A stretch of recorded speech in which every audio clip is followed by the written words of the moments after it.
Okay, so here's the backstory. About 20 years ago, a count walked in to discover a witch hovering over his baby son.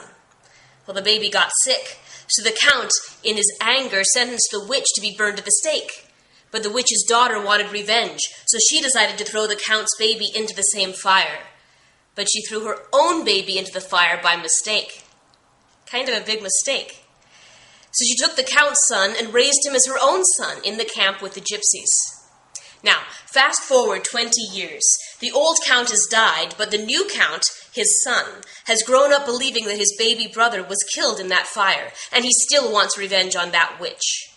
But he also wants to marry a beautiful young lady-in-waiting named Leonora. Unfortunately for him, Leonora's heart has already been captured by someone else. She's in love with the Troubadour, the mysterious musician who comes to serenade her in the garden each night. In a fit of jealous rage, the Count challenges the Troubadour to a duel, and the Troubadour, whose name is Manrico, is severely injured in that duel, but he escapes alive. But Leonora gets told that Manrico was killed. Heartbroken, she decides to become a nun. She could always marry the Count, but she's just not that into him.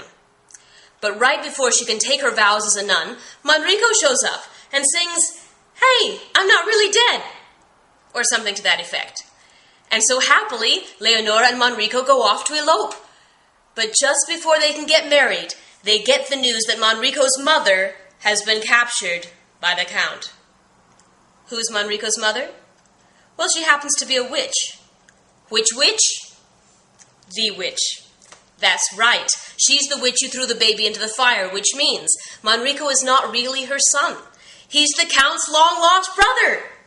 But nobody knows that. So like a good son, Manrico goes to save his mother, but he gets captured too. Locked up in a high tower by the Count.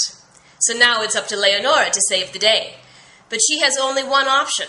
She can set Manrico free if she agrees to marry the Count. She comes up with a backup plan.